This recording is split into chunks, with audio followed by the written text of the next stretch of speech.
ఉత్తరప్రదేశ్ కాన్పూర్లో మరో దారుణం జరిగింది. ప్రియుడితో కలిసి భర్తను చంపేసింది భార్య. కాన్పూర్కు చెందిన రీనా ధీరేంద్ర భార్య భర్తలు బంధువులైన సతీష్తో పాటు మరొకరితో రీనాకు వివాహేతర సంబంధం ఉన్నట్టుగా తెలుస్తోంది. ట్రాక్టర్ డ్రైవర్గా పనిచేస్తున్నాడు ధీరేంద్ర. ఈ రిలేషన్ తెలిసి ఇంట్లో సీసీటీవీ పెట్టాలని ధీరేంద్ర ప్లాన్ చేశాడు. అయితే విషయం తెలిసి భర్తను చంపేందుకు రీనా ప్లాన్ వేసింది. అన్నంలో మత్తు పిల్స్ కలిపి పెట్టింది రీనా. ఆ తర్వాత కర్రతో కొట్టి చంపినాడు రీనా సతీష్. పోలీసుల ముందు నిజం చెప్పేసింది నిందితుడు సతీష్. 2 ఏళ్లుగా రీనాతో వివాహేతర సంబంధం ఉన్నట్టుగా ఒప్పుకున్నాడు. ఈ విషయం భర్తకు తెలియడంతో చంపేశామని ఇక పోలీసులకు పూసగుచ్చినట్లు సతీష్ చెప్పాడు. దీంతో పోలీసులకు నిజం చెప్పడంపై రీనా మండిపడింది. పోలీస్ వ్యాన్లో సతీష్ చెంప పగలగొట్టింది రీనా. ఈ మొత్తం వ్యవహారం అంతా కూడా పోలీసులు గమనించారు. ట్రాక్టర్ ఇష్యూపై పొరుగువారితో గొడవ ఉందంటూ రీనా చెప్తోంది. కేసును తప్పుదో పట్టించేందుకు విశ్వ ప్రయత్నం చేసింది.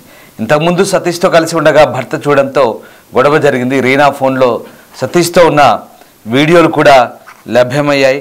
దీంతో ఒకసారిగా ఈ గొడవకు సంబంధించి అక్రమ సంబంధం, వివాహేతర సంబంధమే కారణంగా తెలుస్తుంది.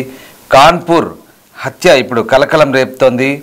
నిందితులు ఉపయోగించిన రక్తపు మరకలు తుడిచివేయడానికి ప్రయత్నించడంతో ఫోరెన్సిక్ విశ్లేషణలో ఈ విషయం బయటపడింది. కాన్పూర్లో వ్యక్తి దారుణ హత్యకు కుట్ర జరిగింది. వివాహేతర సంబంధం. ఈ వ్యవహారం హత్యకు దారితీసినట్టుగా చెప్తున్నారు. దేశవ్యాప్తంగా సంచలనం సృష్టించిన మీరట్ హత్యతో సరిపోయే విధానంగా ఈ హత్య కూడా జరిగినట్టుగా చెప్తున్నారు.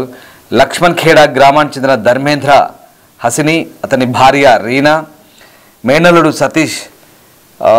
ఈ ట్రయాంగిల్ స్టోరీది. ధర్మేంద్ర పాసిని, అతని భార్య రీనా, సతీష్ ముగ్గురు కూడా కలిసి ఉంటున్నారు. అయితే వీరికి సతీష్కు రీనాకు వివాహితర సంబంధం ఉందని పోలీసులు చెప్తున్నారు. మే 10న రీనా ధర్మేంద్ర ఆహారంలో నిద్రమాత్రలు కలిపింది. అతను స్పృహ కోల్పోయిన తర్వాత ఆమె అతని తలను ఒక బరువైన తలుపు సంబంధించినటువంటి చక్రంతో పగలగొట్టింది. హత్య జరిగిన సమయంలో బాధితుడికి వినికిడి లోపమున్న తల్లి అక్కడే ఉంది. ఆమె 75 ఏళ్ల వయసున్న వృద్ధురాలుగా చెప్తున్నారు. సో నిందితుడి కాలు వివరాలు ఫోరెన్సిక్ దర్యాప్తును పోలీసులు పరిశీలించడంతో కుట్ర బయటపడింది.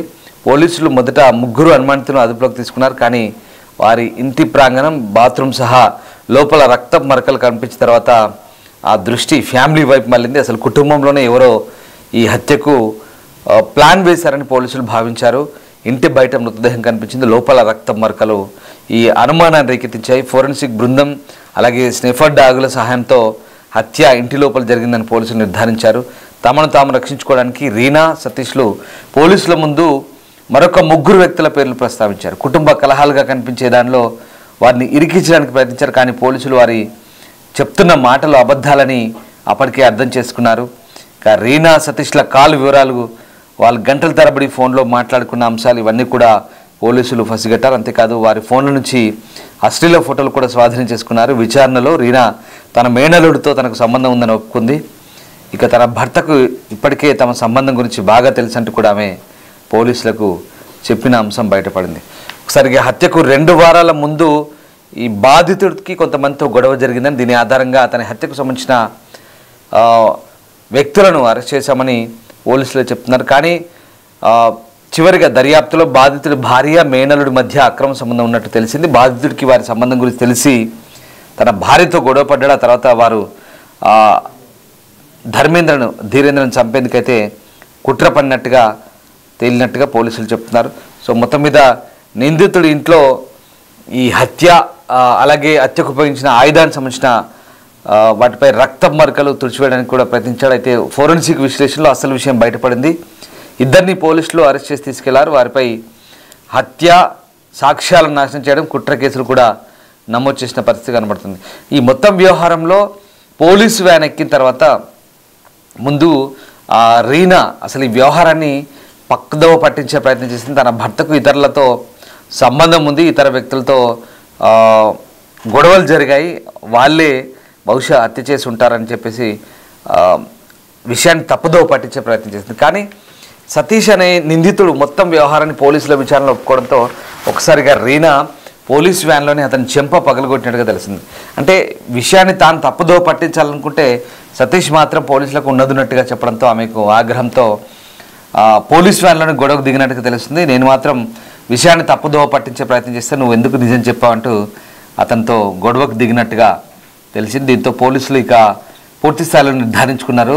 ఖచ్చితంగా హత్య చేసిన వీళ్ళిద్దరనే అంశానికి పోలీసులు నిర్ధారించుకుని ప్రస్తుతం వాళ్ళని కోర్టులో హాజరుపరిచి రిమాండ్ చేసినట్టుగా తెలుస్తోంది. గతంలో మార్చిలో మీరట్లో కూడా ఒక మాజీ మర్చెంట్ నేవీ అధికారిని అతని భార్య ఆమె ప్రేమికుడితో కలిసి హత్య చేసిన ఘటన ఈ కాన్పూర్ హత్యకు దగ్గర సంబంధాలుగా కనిపిస్తున్నాయి.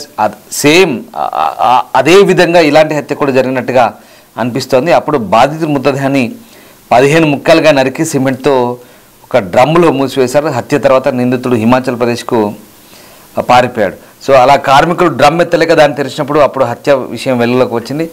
తాజాగా ఇప్పుడు ఈ అంశం కూడా ఇక్కడ ఈ హత్య ఉదంతం కూడా పూర్తిగా అలాంటి హత్యకు దాదాపుగా సారూప్యత ఉన్నట్టుగానే చెప్తున్నారు.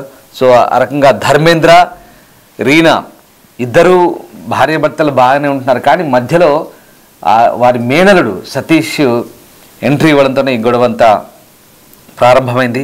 మే 10న నిద్రమాత్రలు కలిపింది. అతను స్పృహ కోల్పోయిన తర్వాత ఆమె అతని తలను ఒక బరువైన చట్రంతో పగలగొట్టింది. ఆ సమయంలో ఒకసారిగా ఆ ఇంట్లో తన తల్లి మాత్రం ఉంది, కానీ ఆమె ఎలాంటి అంశాలను పసిగట్టలేకపోయింది. ఆమె చెవుడు కాబట్టి దాంతో ఆమె ఈ విషయాలను గుర్తించలేకపోయింది. మొత్తం మీద పోలీసులు ఈ అంశాన్ని దర్యాప్తు చేసిన క్రమంలో మొత్తం అంశాలు బయటపడ్డాయి.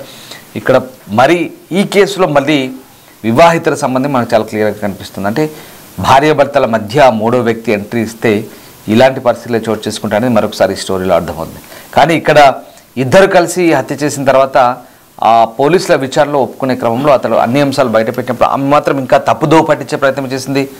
ఏదో ట్రాక్టర్ సంబంధించి గొడవలని ఇతరత్ర గ్రామస్తులతో మిగతా వాళ్ళతో కొంతమంది గొడవలు ఉన్నాయని అంశాన్ని పక్కదారి పట్టించే ప్రయత్నం చేసినప్పటికి కూడా ఇంకో నిందితుడు ఒప్పుకున్నాడు, కానీ ఈమె ఒప్పుకోలేదు. కానీ నువ్వు ఎలా ఒప్పుకున్నావు, నేను అబద్ధాలు చెప్పే ప్రయత్నం చేస్తున్నావు, నువ్వు ఎందుకు నిజం చెప్పావంటూ ఇంకో నిందితుడిని ఈ నిందితురాలు చెంప పగలగొట్టింది పోలీసుల ముందే. చూడండి ఎంత దారుణం. అంటే తప్పు చేసి కనీసం పశ్చాత్తాపం కూడా లేదు.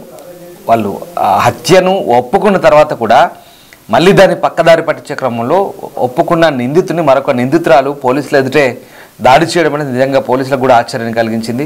అంటే పూర్తి స్థాయిలో సమాజంలో భయం అని కూడా లేకుండా పోతుంది. తప్పులు చేసి కూడా శిక్షలు పడతాయి, పోలీసుల సమక్షంలో ఉన్నాం, కోర్టులకు వెళ్తున్నాం అనే భయం కూడా లేకుండా పూర్తి స్థాయి తెగింపుకు పాల్పడుతున్న ధోరణి మనకు కనబడుతుంది. మీరు చూసిన దృశ్యాలు రీనా, ఆమె మేనలుడు సతీష్ ఇద్దరు కూడా ఎఫ్ఐఆర్ కొనసాగిస్తున్నారు. మధ్యలో ఆ భర్తను ఇద్దరు కూడా అశ్లీల ఫోటోలు, న్యూడ్ వీడియోస్, ఫొటోస్ కూడా షేర్ చేసుకున్నారు. అలా దగ్గరయ్యారు. ఆ భర్తను, తెలిసిన భర్తను, మందలించిన భర్తను ఏకంగా హతమార్చి ఆ వ్యవహారం బయటపడకుండా ఏదో కట్టుకథలు అల్లే ప్రయత్నం చేస్తారు. కానీ పోలీసుల విచారణలో మొత్తం బయటపడింది. ఇద్దరు కూడా దొరికిపోయారు. ప్రస్తుతం ఇద్దరిని పోలీసులు రిమాండ్ చేశారు.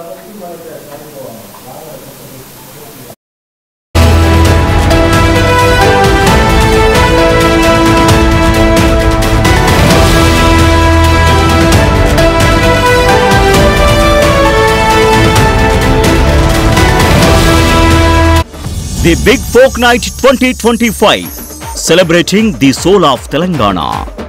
ఆగస్టు 23 సాయంత్రం 6 గంటల నుండి ఎల్బీ స్టేడియంలో. టికెట్స్ బుకింగ్ కోసం ఎంట్రీ వాలా